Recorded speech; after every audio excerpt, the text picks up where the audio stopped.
I am delighted, really delighted, that we have such a wonderful turnout on this miserable day that will mark the Yankees' win of the first game of the series.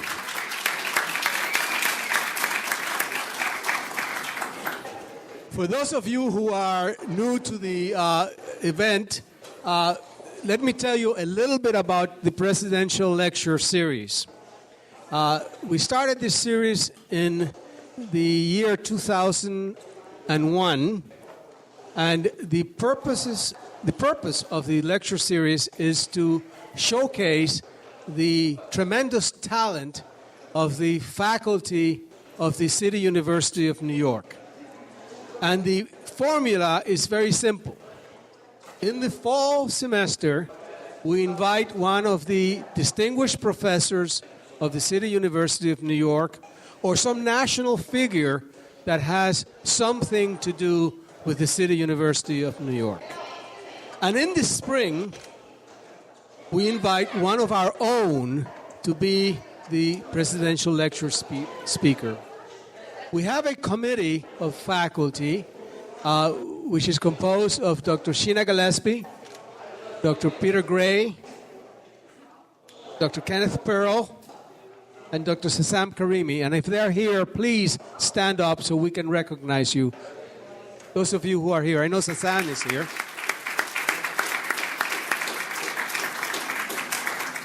These are the individuals who bear the brunt of the consequences of asking the wrong speaker to come and speak to you. But they haven't missed yet. And frankly, I think that today we have one of the most popular, the first time that we have a television star among our midst, and the first time, well, maybe not the first time because every academic senate you have one of those, but the first time we have one of the recognized 100 brightest people in New York City by New York Magazine. This is Professor Kaku, who is distinguished professor at City College, and he is a theoretical physicist and the Henry Samat Professor at the City College of New York and the Graduate Center of the City University of New York. He has taught for over 30 years, and he's a graduate of Community College of Harvard. You got it now, right? And now he's at the Harvard of Community Colleges, Queensboro, and he's earned his doctorate, obviously in physics, from the University of California at Berkeley. He's one of the founders of the string field theory. Now, you know about string theory. Maybe some of you may know some about it, but I know that all of you know about Star Trek, and all of you know about Beam Me Up, Scotty, and all of you know about energy fields. So you all know a little bit about string theory. I really personally believe that Dr. Kaku is a contender and eventually will be a winner of the Nobel Prize in Physics because of his work. And I hope that that happens. You want to have the pleasure of seeing him in person today, but if you want to see him on television, on December 1st, he starts a new series on the Sci-Fi channel called, I'm sorry, I don't know the title of the series, but he starts a series on December 1st on the Sci-Fi channel, and I hope that you all see it.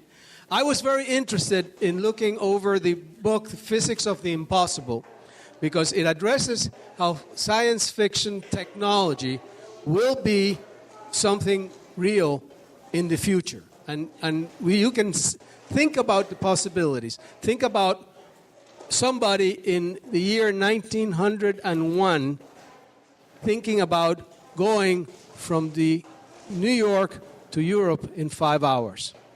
Think about the impact of technology, and I'm certain he's going to talk about all of that. But use a little bit extrapolation and look at what can happen in the future, and then look a little bit to the Star Treks of the world and see how somebody has imagined what can happen in the future. But that's all in our imagination. Let's talk to an expert. Let's talk to somebody who knows the theory behind all of that technology. Please, please help me welcome Dr. Kaku, please.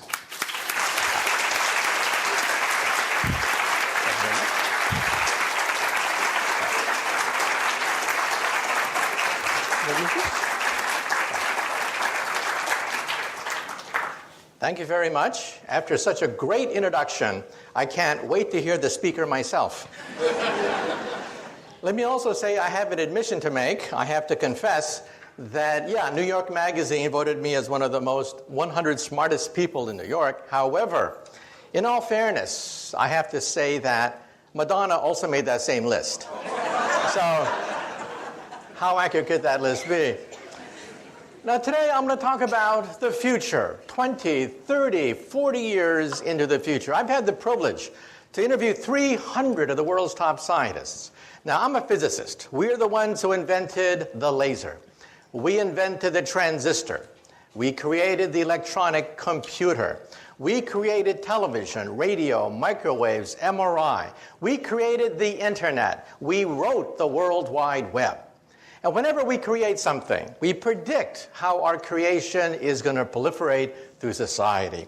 When we helped to invent the internet, one physicist made a prediction. He said that the internet will become a forum of high culture, high art, and high society. Well, today we know that 5% of the internet is pornography. But that's because teenage boys log on to the internet, not anyone here. Just wait till the grandmas and grandpas log on to the internet. Then 50% of the internet will be pornography. Let me also say that when I was just a little bit younger than you guys, I was fascinated by physics. For me, physics was the way to go.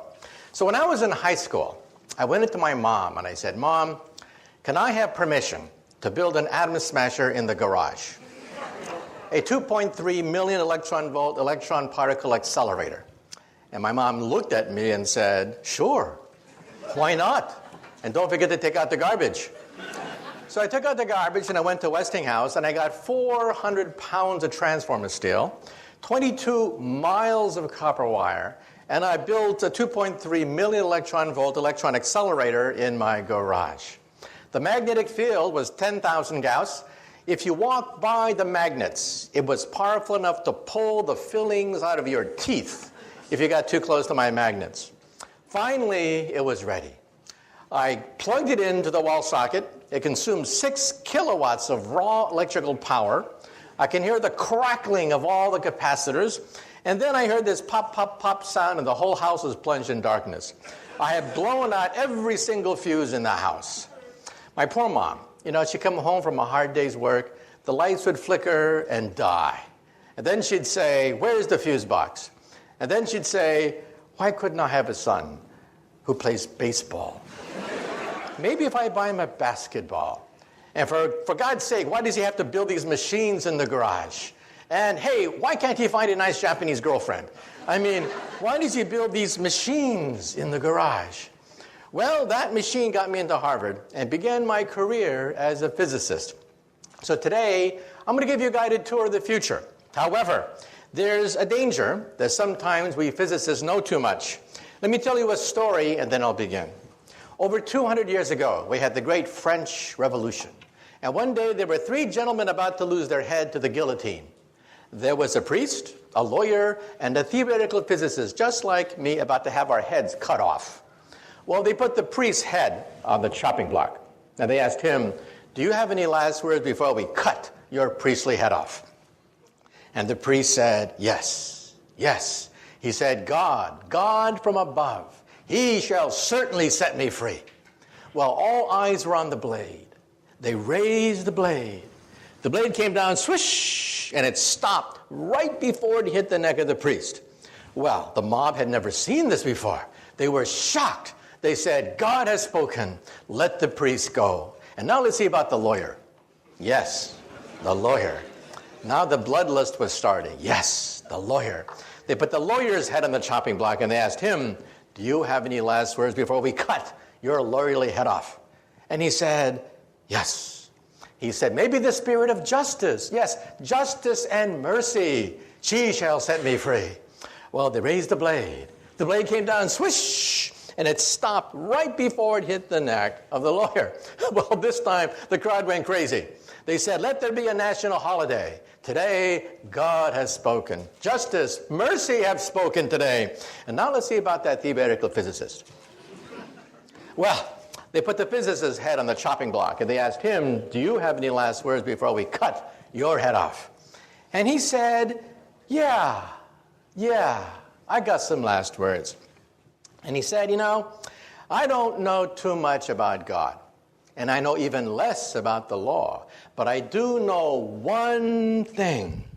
If you look up, you'll see that the rope is stuck on the pulley. And then he said, if you remove the rope, the blade should come down real good. Big mistake. Big mistake. Well, the rope came down, the blade came down, and the poor physicist's head came down. And the moral of the story is, sometimes we physicists have to know when to keep our mouths shut, okay? But nonetheless, let me give you a guided tour through the future, because I've had a chance to interview over 300 of the world's top scientists. These are the people inventing the future. First of all, let me say that if you get cable television, you get the Science Channel. On the Science Channel, starting December 1st, as was mentioned, my book, Physics of the Impossible, is going to be appearing as a weekly TV series that I'll be hosting. Watch for it December 1st, every week after that. They call it Sci-Fi Science, Physics of the Impossible. So let's talk about that. First of all, how do we scientists know what's going to happen 10, 20 years in the future? How can we be so confident? Well, first of all, this is Moore's Law. On a log chart, you see that computer power doubles every 18 months. Now, what does that mean? This means that when you get a birthday card in the mail, you open it up, and there's a chip in it. And the chip sings, "Happy birthday to you." Well, that chip has more computer power than all the Allied forces of 1945.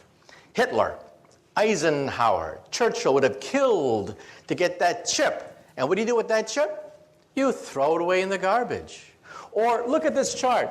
You'll see that way back in the 1960s, NASA had almost no computer power.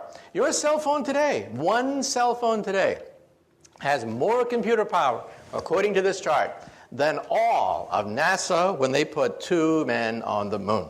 This means that if cars obeyed Moore's Law, cars today would cost 10 cents. This means that when you park the car, you wouldn't even bother to put a quarter in the meter. The meter costs more than the car. So you wouldn't have to just park the car and walk away from it. So what does this mean? This means that by 2020, computer chips will cost about a penny. That's the cost of scrap paper. So we now know the future of the computer. The future of the computer will be everywhere and nowhere, hidden in the walls, hidden in the fabric of our life, just like electricity is, everywhere and nowhere. And this is the internet.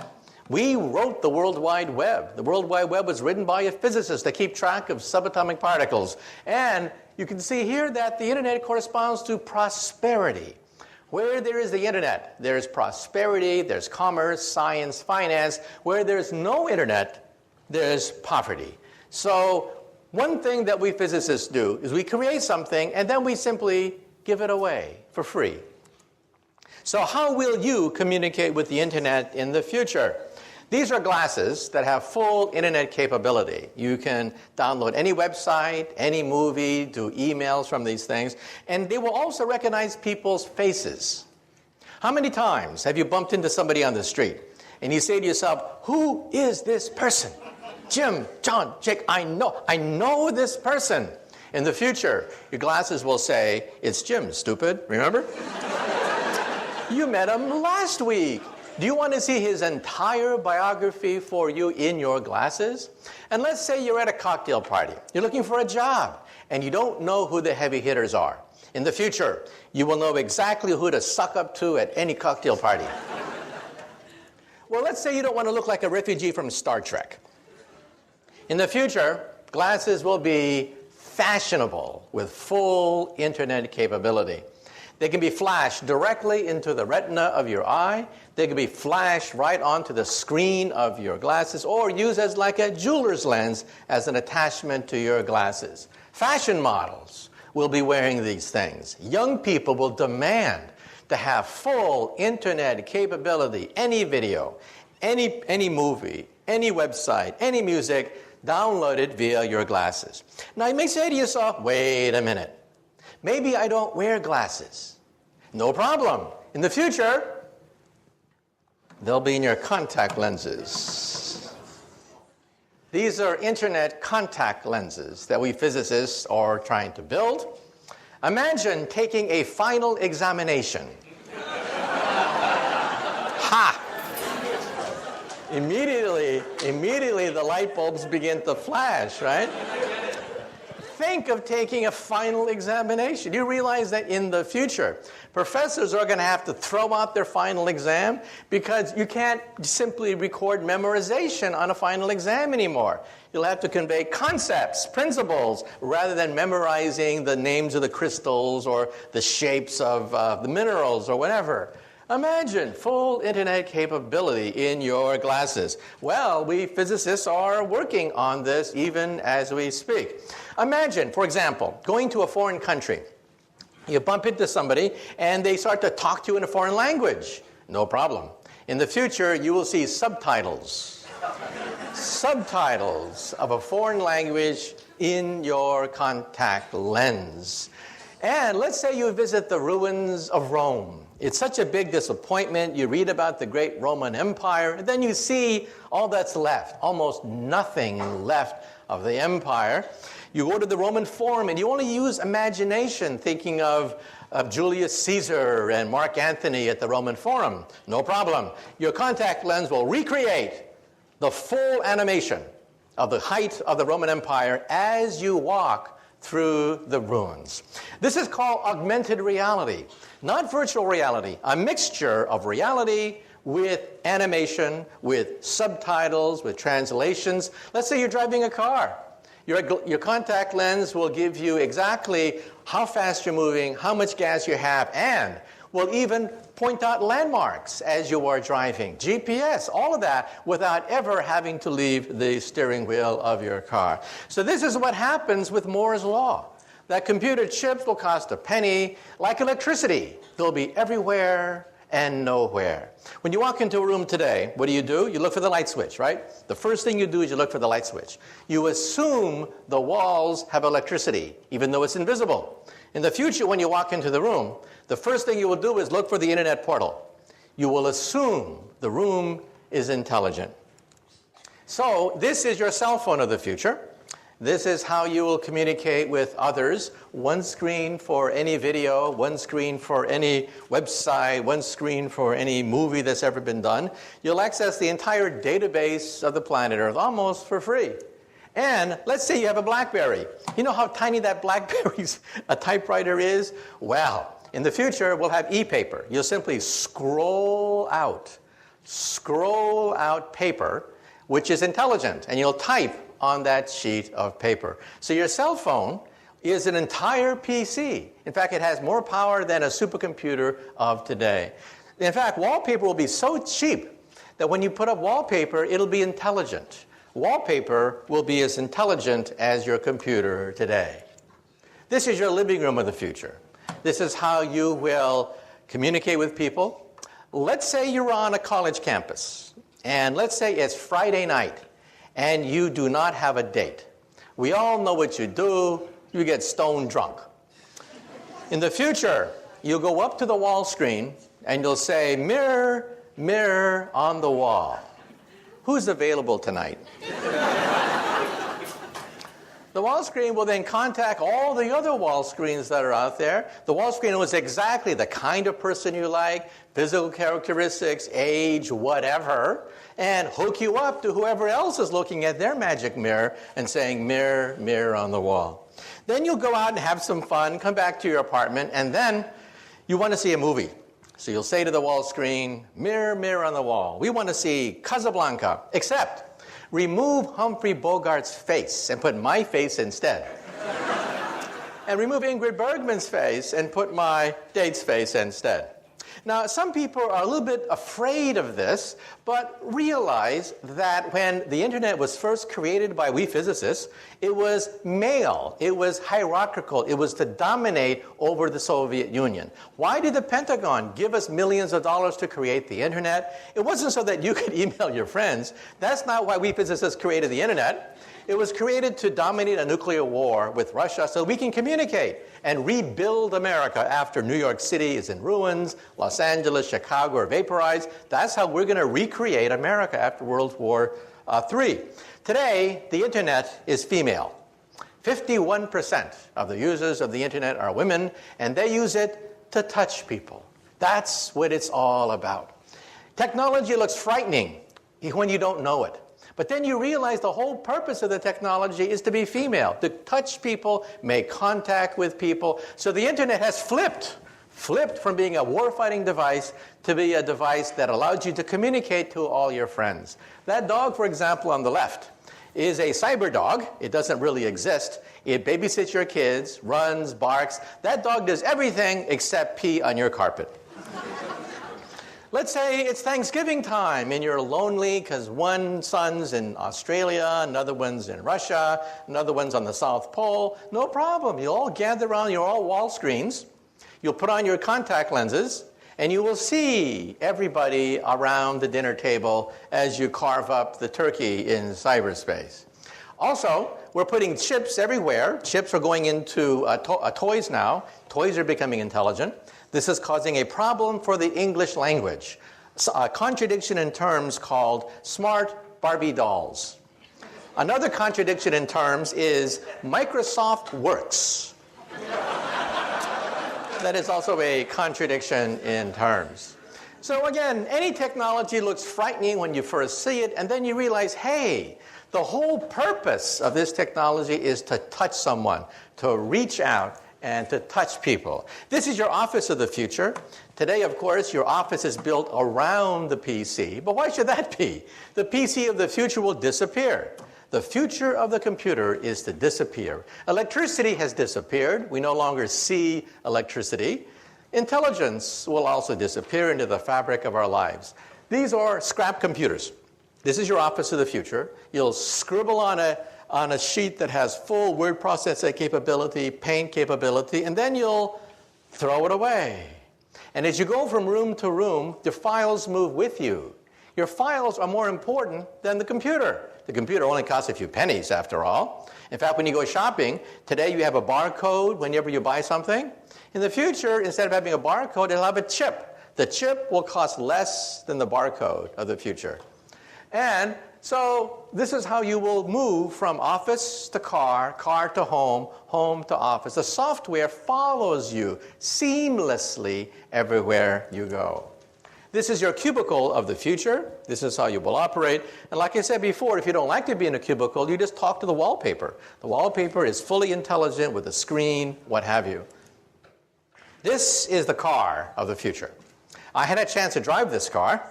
This car has no driver. It is a driverless car. These cars have now driven hundreds of miles in the Mojave Desert without a driver. GPS is the secret to allow this car to drive. And for the Discovery Channel, they put me in the driver's seat. I started to drive the car, and then I went like this. Try to drive like this next time. This means that traffic accidents could disappear from the English language. Traffic jams, traffic accidents could disappear as the cars literally drive themselves. And let's talk about health. Health is going to be turned upside down. First of all, when you go to the doctor, your doctor will be in your toilet. You'll go to the doctor 3 times a day. The doctor will analyze your body fluids, and it will tell you that you eat too much animal fat, too much salt, too much sugar in your diet. Isn't the future wonderful? Even your toilet will tell you that you have an unhealthy diet. Well, ladies and gentlemen, this could be the cure for cancer. Because today, if you feel something in your breast, it's too late. It's really too late. You have 10 billion cancer cells growing inside your breast. Surgery is required almost immediately. In the future, when you go to the toilet, your toilet will analyze proteins emitted from cancer colonies of maybe 100 cancer cells, not 10 billion, but 100, and tell you, oh, by the way, you'll have breast cancer in 10 years. Well, watch out, but no rush. And there'll be chips scattered throughout your bathroom, which will analyze DNA. How do we know this? Because my friends are building these chips. They're called DNA chips. Chips that allow you to scan DNA within a matter of minutes. So even as you're going to the bathroom, combing your hair, what have you, your bathroom is giving you a complete medical examination. And we now know that DNA is computer tape. Instead of zeros and ones, zeros and ones, zeros and ones, we have ATCG, ATCG. And we could read computer tape just like we read DNA. So how will we do it?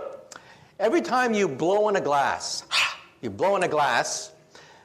leave DNA there. It will sample the DNA and scan for all your genes. I had my genome scanned. Most of my genes have been scanned, put on a CD-ROM, which I then showed to the camera. Realize that you will have this very soon. To have all your genes read today costs $50,000. Within a few years, it'll be down to $1,000. And perhaps in 10 years, it'll be maybe $100. This is your owner's manual. In your home, you have an owner's manual for your VCR, your iPod, your computer, your TV set. You have an owner's manual for everything except one thing, your body. This will be your owner's manual. In fact, when they scanned my DNA, they even told me where my ancestors came from 20,000 years ago. So I now know my family lineage out to 20,000 years. So what will it be like to go to the doctor's office? We will not only scan your DNA. If we find something wrong with an organ, we will replace it and grow another one. This is an ear, except it's made out of plastic. Plastic sponge that dissolves with time. We take some cells from your ears, seed it into this ear, and it grows. It grows, leaving a perfect ear. Then the plastic dissolves with time because it is biodegradable. Here's bone on the left, ears on the right. Today, we can grow bone, blood, skin, cartilage. We can grow noses, ears, blood vessels, heart valves. The first bladder was grown 3 years ago. The first windpipe was grown just a few months ago. And we will grow the first liver perhaps in 5 more years. So for you alcoholics in the audience, there's hope. If you can hold on for 5 more years, you may be able to have your own liver. So let's now have the first DVD where we're now going to go into the hospital of the future. What it will be like if we can grow organs by seeding it with cells. What will it be like if surgery is done in 3 dimensions? So let's have the first video from the Discovery Channel, a program that I hosted called 2057, 50 years from now.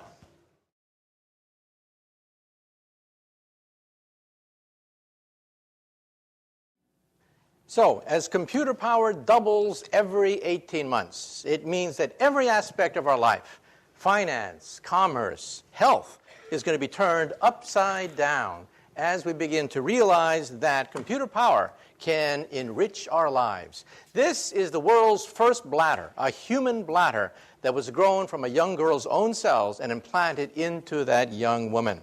That was 3 years ago, a development at Wake Forest University where we changed history.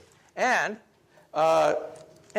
within 5 years, we hope to have the first pancreas, the first liver, perhaps even the first kidney. These are the frontier organs that are now being looked at to be grown in the laboratory.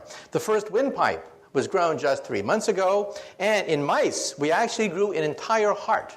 An entire mouse heart was grown just last year. And how is it possible? Because computer power means that we can sequence genes, we can put doctors in touch with each other. It has accelerated medical advances. And now, let me say a few things about artificial intelligence. One day, will we have robots, the robots that we see in science fiction? Well, this is Asimo. Asimo is the world's most advanced robot. Asimo can run, Asimo can walk, climb up stairs, Asimo can dance. In fact, Asimo can dance better than me. I had a chance to meet Asimo, and the question is, how smart is our most advanced robot? And can these robots even have emotions so that we can bond with them? Let's have now the second video, where we will now go to Tokyo. We're now going to go to Tokyo and meet the world's most advanced robot. And the question is, well, one day, will they become smarter than us? Will one day they put us in zoos and throw peanuts at us and make us dance behind bars? Well, let's conceive robots.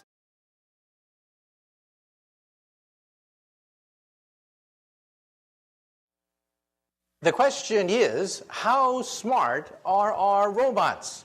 Well, one day, will they be smarter than us and put us in zoos?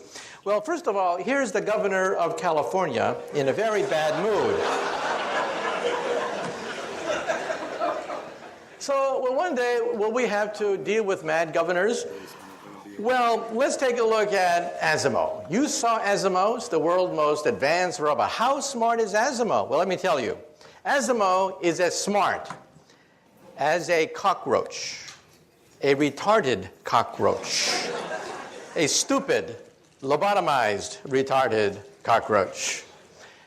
Asimo takes about 6 hours to walk across the room. Every movement pre-programmed. That scene that you saw took 3 hours. Took 3 hours for us to program every single move of that robot. So why is Japan spending so much time on these robots? Well, let me tell you a secret. Japan's population is the fastest aging population on Earth. They have very few young people. They have a lot of old people. These are future robot nurses. That's why Japan is spending so much money building robots. That's the future of nursing, not the future of human intelligence. However, in the coming decades, as robots get smarter, perhaps they'll be as smart as a mouse, eventually as smart as a dog or a cat, and then decades after that, maybe as smart as a monkey. At that point, I think we should put a chip in their brain to shut them off if they start to get murderous thoughts. But that's not for a while. That's decades into the future. We'll have plenty of warning. Plenty of warning. And in fact, for the Science Channel special that I'm hosting on December 1st, we went to all the world's leading artificial intelligence laboratory. And you can see how primitive our robots really are. Well, let's say a few more things that we discuss in the Science Channel documentary. Invisibility. Believe it or not, we physicists believe that invisibility is possible. We flew down to Duke University, and we filmed the world's first microwave invisibility device. It'll make an object invisible to microwaves, and we went to Berkeley, where they can actually now do it for visible light. Now, there is a problem. If you are inside an invisibility cloak, you cannot see outside. It's only a one-way trip. Therefore, if you are inside the invisibility cloak, you need to punch 2 eyeballs so you can see outside. So from the outside, you see 2 floating eyeballs, or here, a floating head. So remember that metamaterials allows us to bend microwave radiations around an object, just like water flows around a boulder. If you were downstream from a boulder, you don't know that there is a boulder upstream. That works for microwaves, and at Berkeley and Caltech, on a microscopic scale, they showed that it works for visible light as well. So this means that in the coming years, coming decades, we may be able to attain full invisibility, just like you see in the movies, but we don't have it yet. Also, teleportation. Wouldn't it be great to simply zap yourself across the room, just like they do in Star Trek? Well, this is called quantum teleportation. And for the Science Channel TV series, we went down to Maryland, to the University of Maryland, where we actually photographed, with a TV camera, actually photographed an atom being zapped across the room. A TV screen lit up every time an atom was teleported from one chamber to the next chamber. Now, this, of course, creates problems, because if you're Captain Kirk, you have to die, you have to dissolve in the process of creating a copy of Captain Kirk over there. So who is that imposter over there? That imposter over there looks like Captain Kirk. He sells Priceline just like Captain Kirk, okay? So who is that person over there? You just saw him die. And there he is selling Priceline over there. It really makes you wonder, who are we? Are we just information? That information can be zapped from one place to another? And believe it or not, telepathy is coming faster than you think. We taped this again for the Science Channel special, 12 episodes, 30 minutes apiece, starting December 1st. Here's how it works. This is Brown University, where we have a stroke victim on the lower right. He is paralyzed. He cannot move. He cannot communicate with his loved ones. He is a quadriplegic, a stroke victim. On the upper left is a chip. They put the chip in his brain, shown on the lower left. You can see the dot where the chip is placed. You hook up that chip to a laptop. That person, who is now totally paralyzed, can now read emails, surf the web, answer emails, do crossword puzzles, do everything you can do on a computer, except this person happens to be paralyzed. This means that in the future, you may want to simply communicate with the web by thinking about it. We can also use this technology, by the way. This is how it works, by the way. He's allowed to see the laptop. You see the connection on the right, an electrode that connects to a laptop computer, the world's first direct link between the human mind and a computer. And also in Japan, they have very tediously mapped images of the brain onto an MRI scan and had a computer recognize them. We can actually see the outlines now, the decoded outlines of an object that you are looking at with your eyeballs. This means that when you are asleep and are dreaming, we may be able to photograph some of the dreams that you have. This has already been done at Kyoto University, not with dreams, but with the person looking at an object. A computer decodes the images on an MRI scan. We can now recognize, the first thing that was done was a horseshoe. You can actually see the horseshoe, the person's horseshoe that he's looking at via an MRI scan. But in the article, it says that the next target is dreams. Maybe one day we'll be able to record your dreams. This is how it looks like. You have to put this thing on top of your head, but in the future, it may be invisible. It may be painless and invisible, and you'll be able to surf the web all by yourself. Also, we should also point out that we can actually use this for a lie detector test. When you tell a lie, your brain scan lights up like a Christmas tree. That's because first, you have to know the truth. Second, you have to create the lie. Third, you have to create the cover-up of the lie. And fourth, you have to analyze the consistency of the cover-up with all the other lies you've been telling all these years. That's a lot of brain power. And you can actually see that on an MRI scan. Now let me say a few things about the far future. So far, everything I've talked about is the near future. We're talking about 10, 20, 50 years in the future. Now let's look even farther. We went to NASA.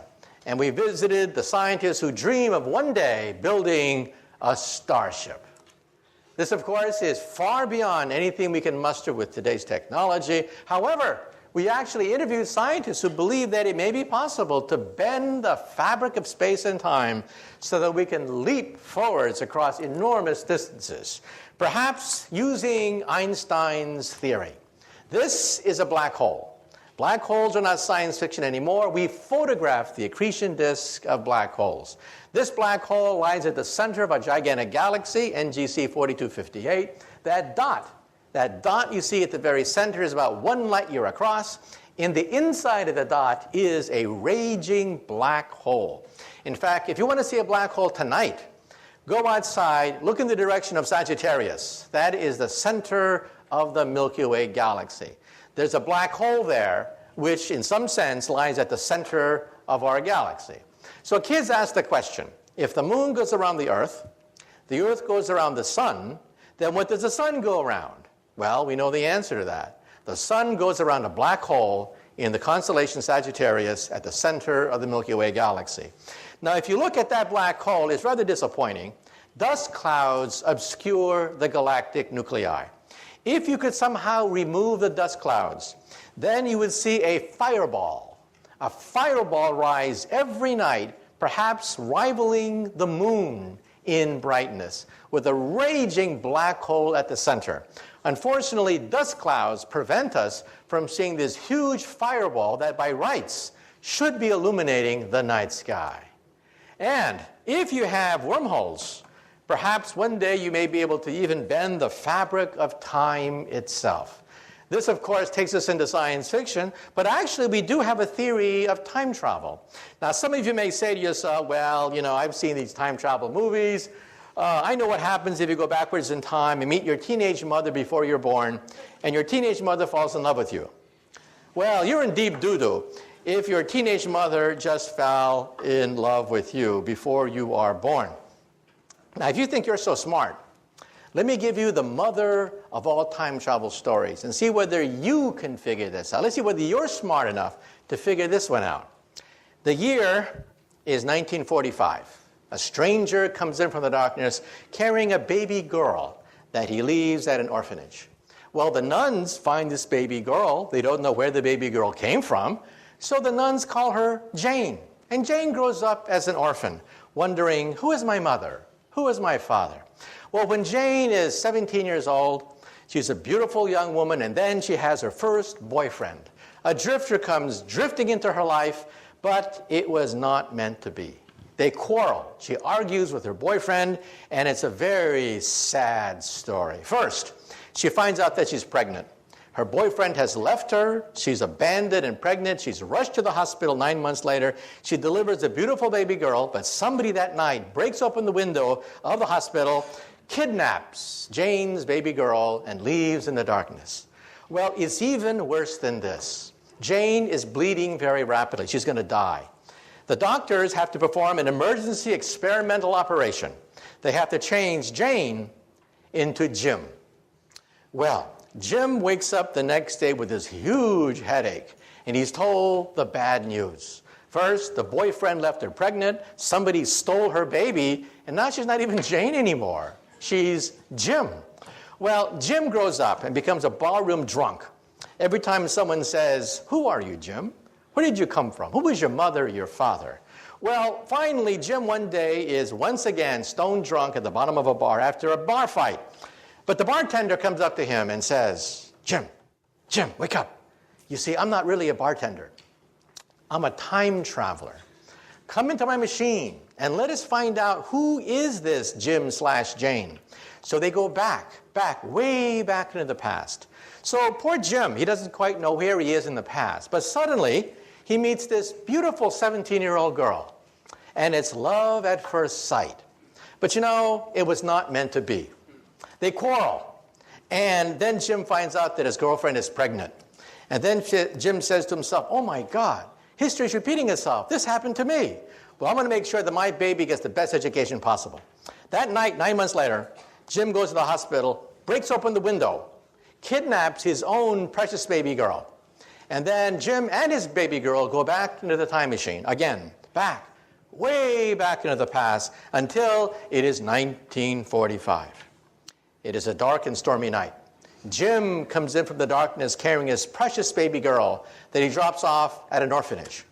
Well, the nuns don't know what to do with this baby girl they find the next day, so the nuns call her Jane. And Jane grows up wondering, who is my mother?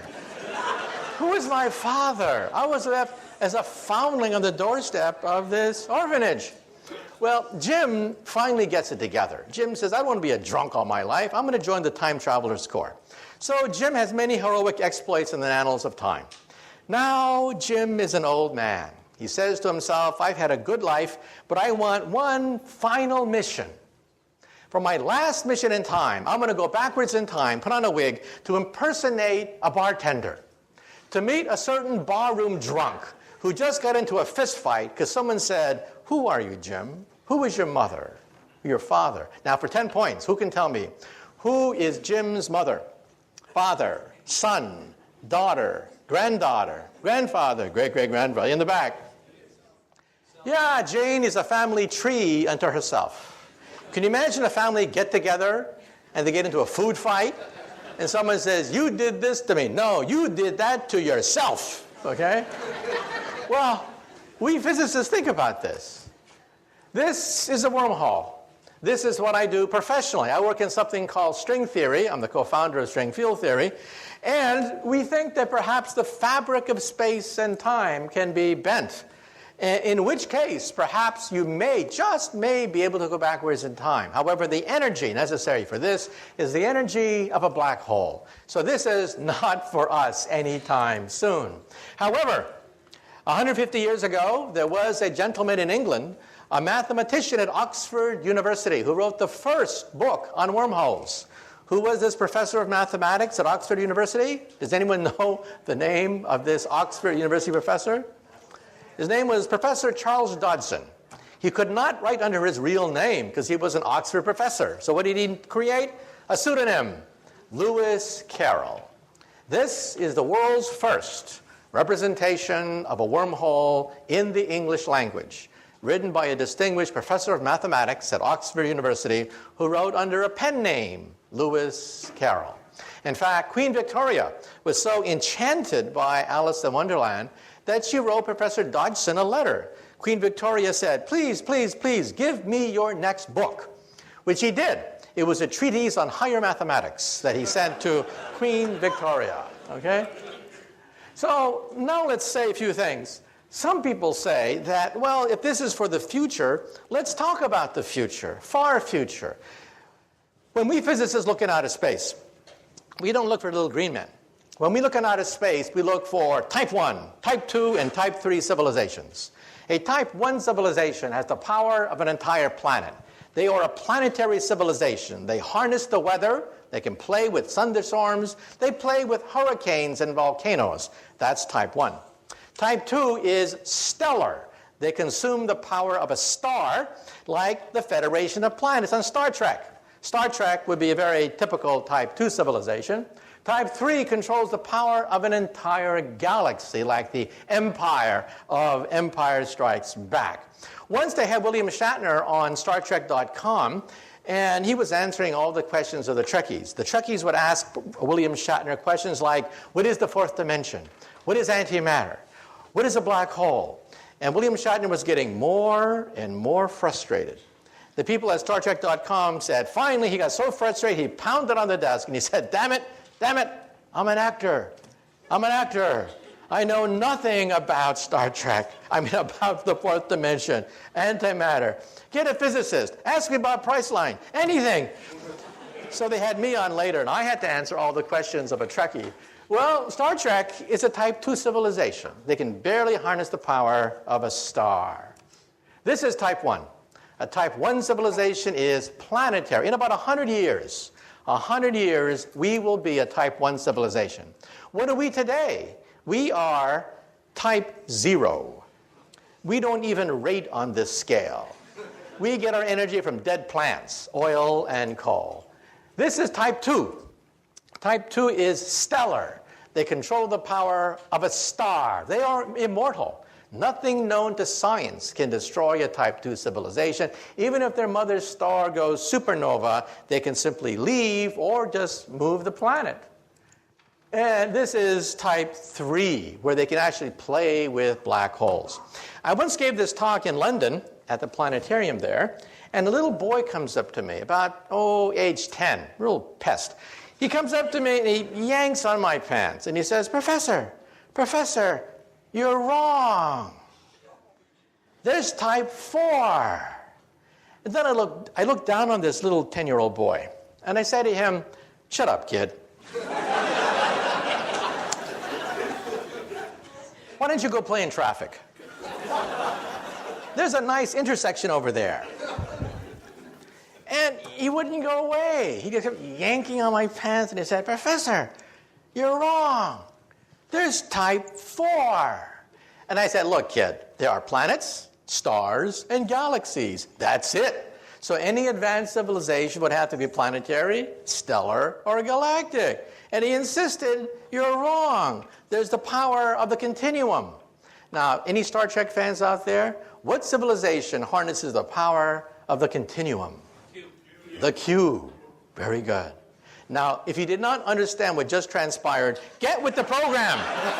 Get with the program, okay? It's on every Tuesday night. Get with the program, for God's sake, okay?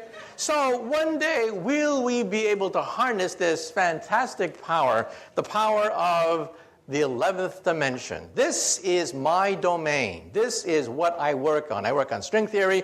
We're going to begin to test the string theory starting next month.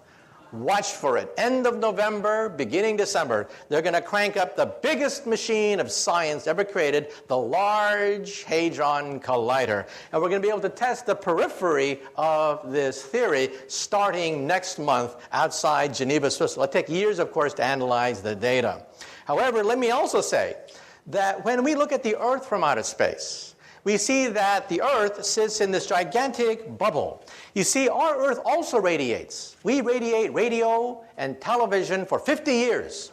Surrounding the Earth, there is a sphere, 50 light years in radius, expanding at the speed of television, containing our finest cultural archives, the noblest achievements of the human creative spirit, like I Love Lucy, Leave It to Beaver, and now joined by the immortal classics, Beavis and Butthead, Part 2, and Dumb and Dumber, Part 2. And any star within 50 light years of the Earth will pick up our cultural emissions, and they'll be convinced there is no intelligent life on the Earth. So anyway, let me now wind up. A few years ago, I spoke at the Einstein Centennial, a great honor, but my favorite Einstein joke is as follows. When Einstein was an old man, he was tired of giving the same talk over and over again. So one day his chauffeur came up to him and he said, "Professor, I'm a chauffeur, but I'm actually a part-time actor. I've memorized your talk. I've heard it so often. I've memorized it. So why don't we switch places? I will put on a mustache and a wig, and I'll be the great Einstein, and you can be my chauffeur and take a break." Well, Einstein loved the joke, so they switched places. So the chauffeur gave these talks all over the world, these fantastic talks with all the theatrical flourishes. Well, one day, a mathematician in the back asked a very difficult question. And then Einstein thought, oh, the game is up. But then the chauffeur said, "That question is so elementary that even my chauffeur here can answer it for you." Okay, thank you very much. Thank you very much. It's been a great audience. Thank you. Thank you. Oh, yeah, thank you, Christian. Yeah. A few questions.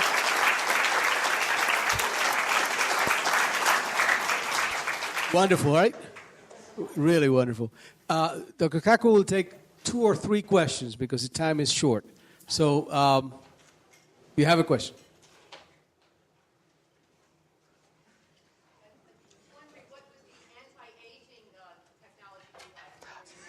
Okay. Let me say 2 things. I have a whole chapter in my book, Visions, about the aging process. First of all, if you go to a drugstore, you see all this advertisement, anti-aging this, take 10 years off your face, 10 years that. How can the FDA allow all these fraudulent claims to being made? So I actually interviewed an FDA official. He said, the Food and Drug Administration can only monitor things that penetrate the skin. Medicines that penetrate the skin. Anything that does not penetrate the skin, they cannot monitor. But then, if it doesn't penetrate the skin, it doesn't work. So in other words, you can only lie through your teeth as long as it doesn't work. Let me repeat that again. According to federal law, you can make any statement you want about take life, take 10 years off your face, whatever, anything you want, as long as it doesn't penetrate the skin, as long as it doesn't work. Now, let me tell you the science. We went to MIT and we interviewed the discoverer of a rather important gene that's creating headlines.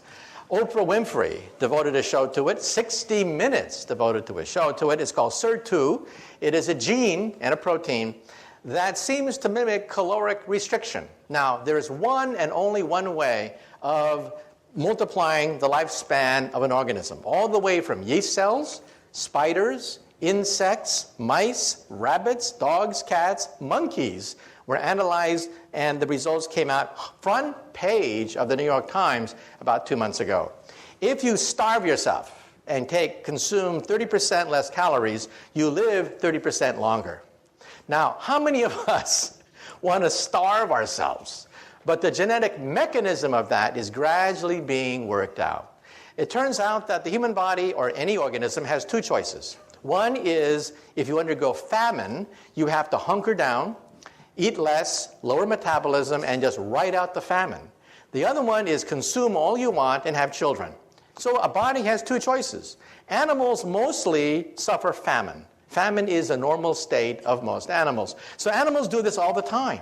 They hunker down, eat less, reduce metabolism, and ride out the period of famine until they can gorge themselves and have children. Well, you found the gene, SIR2, which actually mimics that behavior without having to starve yourself. Now, is it the fountain of youth? I interviewed the guy who discovered it, and he said, no. Don't believe the hype. However, he said, once we do find the fountain of youth, it may be part of it.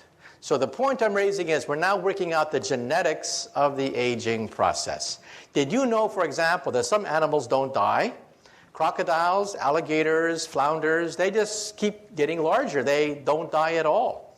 They're just as vigorous at 70 as they are at 5. So how come your textbook says that crocodiles die at age 70?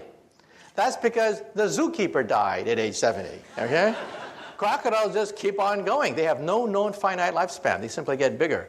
So in the animal kingdom, it's not necessary to die or age. They just keep getting bigger. That's why you don't see gigantic crocodiles, is because they die of starvation, accidents, or disease. But they have no finite lifespan.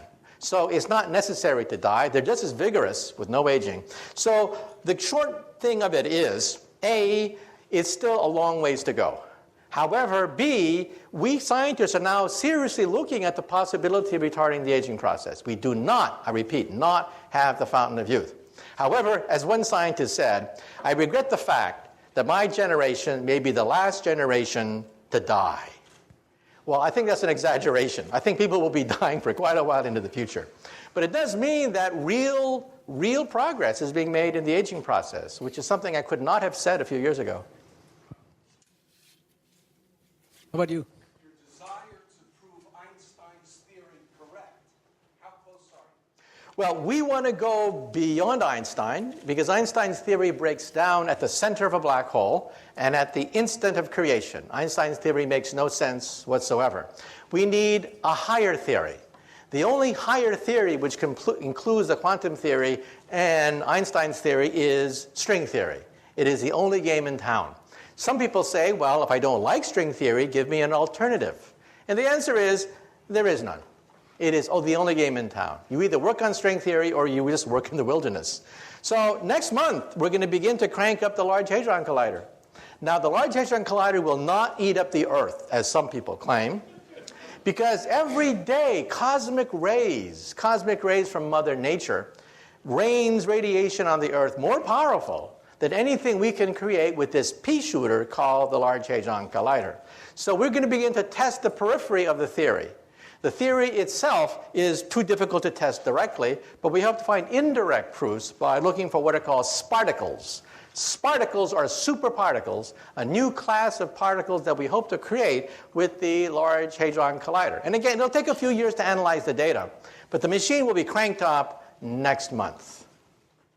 By the way, I just spoke in Texas last month, and the people in Texas know that they had the Super Collider to be built outside Dallas, Texas. The Super Collider was to be 3 times bigger than the Switzerland machine. So how come it's not based in the United States? How come we have this brain drain to Switzerland? Well, it's because in 1993, there were cost overruns on the Super Collider, and in the last day of hearings, a congressman asked a physicist in the last day of hearings, quote, "Will we find God with your machine?" On the last day of hearings. Everything hinged on this one answer. So the poor professor of physics said, "We will find the Higgs boson." At that point, you could hear all the jaws hit the floor of Congress. $11 billion for another goddamn subatomic particle. The vote was taken the next day, and our machine was canceled. And that's why we have this brain drain to Switzerland right now. Since then, we physicists have been replaying that question over and over and over again in our minds. How should we have answered that question? Well, I would have said this. I would have said God. by whatever signs or symbols you ascribe to the deity. This machine will take us as humanly possible to his or her greatest creation, Genesis. This is a Genesis machine. It'll recreate on a tiny scale the most momentous event in the history of our universe, its birth. Instead, we said Higgs boson, and our machine was canceled.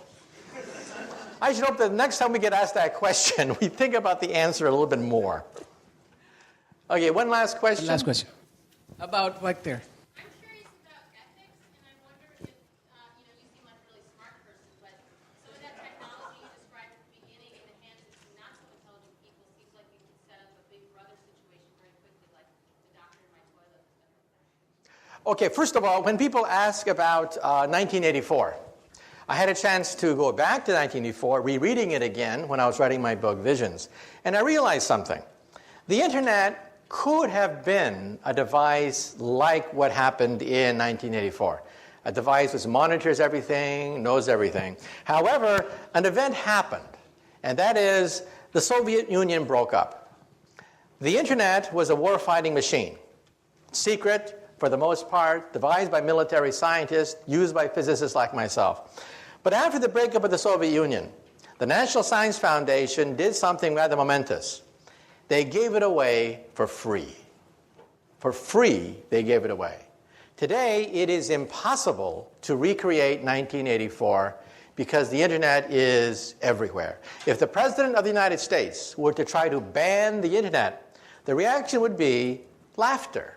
People would just laugh at him. It's unstoppable. So I think 1984 is not possible. However, there was another book written around that time. And that other book was called Brave New World by Aldous Huxley. That's a book that we really do have to worry about. Because in that book was set 600 years in the future. In that book, they have cloning. In that book, they have drugs everywhere. In that book, they have the stratification of the human species. In that book, well, we have about 80% of that book today. Forget 600 years in the future. Welcome to the Brave New World. So we do have to worry about some of the ethical questions raised in Brave New World. But as far as the problem of computers, the problem is not Big Brother. The problem is Little Brother. Every nosy busybody can get on the internet and finds all sorts of information on you. And in the future, if someone wants to find out about who you are, they'll go to your barbershop and get some of your hair follicles and sequence your entire genome. This means that the National Enquirer, instead of getting photographs of Brad Pitt, will have his entire genome read by getting some of his, his hair, and it's going to create a huge problem of genetic privacy. Today, if you have a matchmaker, one of the principal purposes of a matchmaker is to look for hidden diseases inside your family tree. Well, in the future, all a matchmaker has to do is go to your barbershop and can find all sorts of genetic diseases inside your family tree. So genetic privacy is going to be a problem because DNA sequencing is so advanced, and it only costs a few $100 to analyze every single gene in your body. Okay, well, thank you very much. Thank you very much. Been a great crowd. Thank you. Thank you.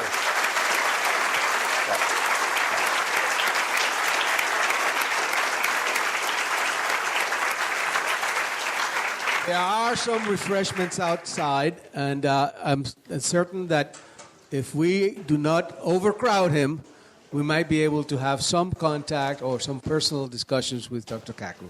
Thank you again for coming. Okay. If you want to see him on television, on December 1st, he starts a new series on the Sci-Fi channel called, I'm sorry, I don't know the title of the series. But he starts a series on December 1st on the Sci-Fi channel, and I hope that you all see it. I was very interested in looking over the book, The Physics of the Impossible, because it addresses how science fiction technology will be something real in the future. And you can think about the possibilities. Think about somebody in the year 1901 thinking about going from the New York to Europe in 5 hours. Think about the impact of technology, and I'm certain he's going to talk about all of that. But use a little bit extrapolation and look at what can happen in the future, and then look a little bit to the Star Treks of the world and see how somebody has imagined what can happen in the future. But that's all in our imagination. Let's talk to an expert. Let's talk to somebody who knows the theory behind all of that technology. Please help me welcome Dr. Kaku, please.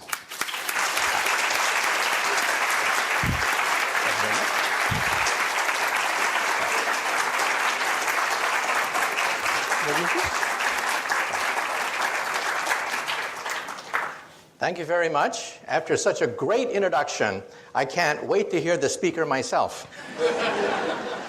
Let me also say I have an admission to make. I have to confess that, New York Magazine voted me as one of the most 100 smartest people in New York. However, in all fairness, I have to say that Madonna also made that same list. So, how accurate could that list be? Now, today I'm going to talk about the future, 20, 30, 40 years into the future. I've had the privilege to interview 300 of the world's top scientists. Now, I'm a physicist. We're the ones who invented the laser. We invented the transistor. We created the electronic computer. We created television, radio, microwaves, MRI. We created the internet. We wrote the World Wide Web. And whenever we create something, we predict how our creation is going to proliferate through society. When we helped to invent the internet, one physicist made a prediction. He said that the internet will become a forum of high culture, high art, and high society.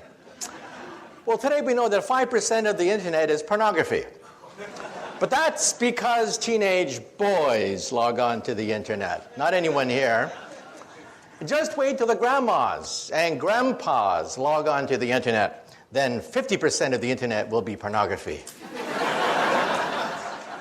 Let me also say that when I was just a little bit younger than you guys, I was fascinated by physics. For me, physics was the way to go. So when I was in high school, I went into my mom and I said, "Mom, can I have permission to build an atom smasher in the garage? A 2.3 million electron volt electron particle accelerator." And my mom looked at me and said, "Sure, why not? And don't forget to take out the garbage." So I took out the garbage and I went to Westinghouse and I got 400 pounds of transformer steel, 22 miles of copper wire, and I built a 2.3 million electron volt electron accelerator in my garage. The magnetic field was 10,000 Gauss. If you walked by the magnets, it was powerful enough to pull the fillings out of your teeth if you got too close to my magnets. Finally, it was ready. I plugged it into the wall socket. It consumed 6 kilowatts of raw electrical power. I can hear the crackling of all the capacitors. And then I heard this pop, pop, pop sound, and the whole house was plunged in darkness. I had blown out every single fuse in the house. My poor mom, she'd come home from a hard day's work, the lights would flicker and die. And then she'd say, "Where's the fuse box?" And then she'd say, "Why couldn't I have a son who plays baseball? Maybe if I buy him a basketball. And for God's sake, why does he have to build these machines in the garage? And hey, why can't he find a nice Japanese girlfriend? I mean, why does he build these machines in the garage?" Well, that machine got me into Harvard and began my career as a physicist. So today, I'm going to give you a guided tour of the future.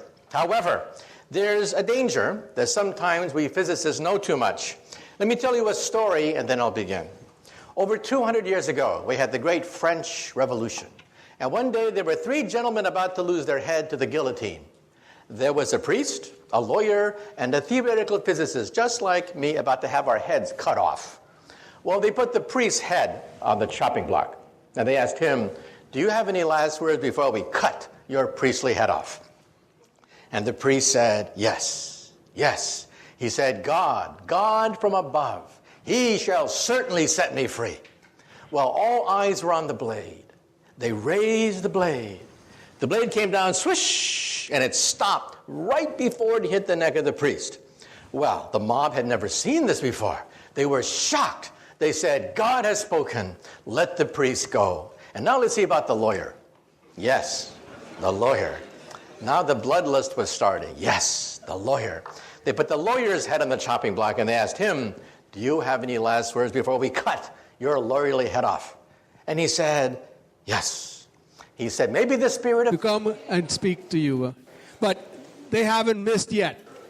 And frankly, I think that today we have one of the most popular, the first time that we have a television star among our midst, and the first time, well, maybe not the first time because every academic senate you have one of those, but the first time we have one of the recognized 100 brightest people in New York City by New York Magazine. This is Professor Kaku, who is distinguished professor at City College, and he is a theoretical physicist and the Henry Samat Professor at the City College of New York and the Graduate Center of the City University of New York. He has taught for over 30 years, and he's a graduate of Community College of Harvard. You got it now, right? And now he's at the Harvard of Community Colleges, Queensboro, and he's earned his doctorate, obviously in physics, from the University of California at Berkeley. He's one of the founders of the string field theory.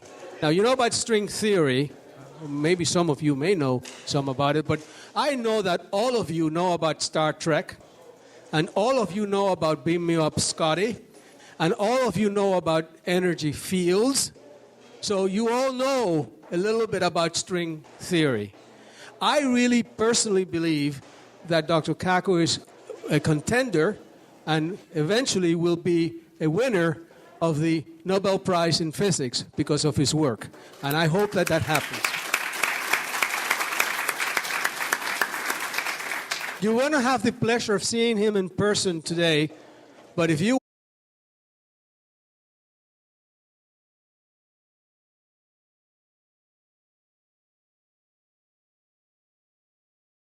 I am delighted, really delighted, that we have such a wonderful turnout on this miserable day that will mark the Yankees' win of the first game of the series.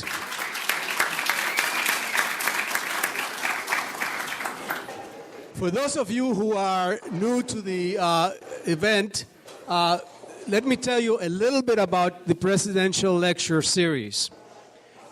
We started this series in the year 2001, and the purpose of the lecture series is to showcase the tremendous talent of the faculty of the City University of New York. And the formula is very simple. In the fall semester, we invite one of the distinguished professors of the City University of New York or some national figure that has something to do with the City University of New York. And in the spring, we invite one of our own to be the presidential lecture speaker. We have a committee of faculty which is composed of Dr. Sheena Gillespie, Dr. Peter Gray, Dr. Kenneth Pearl, and Dr. Sassam Karimi. And if they're here, please stand up so we can recognize you. Those of you who are here. I know Sassam is here.